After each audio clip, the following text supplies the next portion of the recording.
IPL ప్రస్తుత season climax కు చేరుకుంటున్న వేళ ముగ్గురు కీలక కెప్టెన్ల భవితంపై నీలి నీడలు కమ్ముకున్నాయి. వరుసగా 2 సీజన్ల పాటు జట్టును ప్లే ఆఫ్స్ కు చేర్చడంలో విఫలమైన అక్షర్ పటేల్, అజింక్య రహానే, రిషబ్ పంత్లు తమ సారథ్య బాధ్యతలను కోల్పోయే ప్రమాదం కనిపిస్తోంది.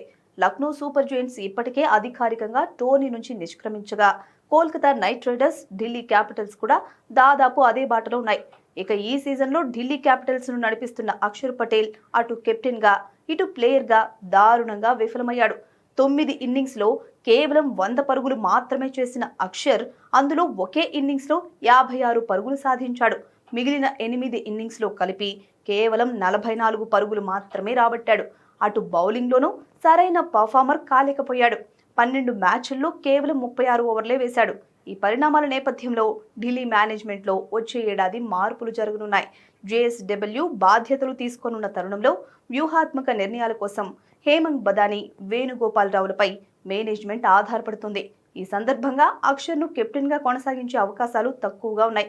అభిషేక్ పోరెల్ లాంటి ఆటగాడిని పక్కన పెట్టడం, మాధవ్ తివారీని సరిగ్గా వాడుకోకపోవడం, సాహిల్ పరేఖ్ ను అనవసరంగా ఒత్తిడిలోకి నెట్టడం వంటి నిర్ణయాలు మేనేజ్మెంట్ కు ఆగ్రహం తెప్పిస్తున్నాయి. 2027 మెగావేలం నాటికి అక్షర్ ను ప్లేయర్ గా అంటిపెట్టుకున్న నాయకుడిగా మాత్రం అతనికి ఉద్వాసన పలికే సూచనలే ఎక్కువగా ఉన్నాయి. ఇక రిషబ్ పంత్ పరిస్థితి కూడా ఆశాజనకంగా లేదు. లక్నో సూపర్ జెయింట్స్ కోసం సుమారు $3 మిలియన్ వెచ్చించిన సంజీవ్ గోయంకా ఫలితాల విషయంలో చాలా కఠినంగా ఉంటారు.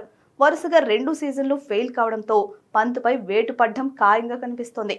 11 మ్యాచ్ల్లో కేవలం 9 సిక్సర్లు మాత్రమే బాదిన పంత్ తన సహజ సిద్ధమైన శైలిని కోల్పోయి ఒత్తిడిలో కనిపిస్తున్నాడు. జట్టు కూర్పు విషయంలోనూ పంత్ నిర్ణయాలు విమర్శల పాలు అయ్యాయి. ఇక Kolkata Knight riders captain Ajinkya Rahane జట్టుకు భారంగా మారాడనే విమర్శలు వినిపిస్తున్నాయి. మరో ప్రత్యామ్నాయం లేక తన స్నేహితుడు అభిషేక్ నాయర్ కోచ్గా ఉండడంతో రహానేకు కెప్టెన్సీ దక్కింది. 37 ఏళ్ల వయసులో ఆధునిక టీ20 క్రికెట్కు తను సరిపోతానా లేదా అని ఆత్మవిమర్శ చేసుకోవాల్సిన సమయం వచ్చింది.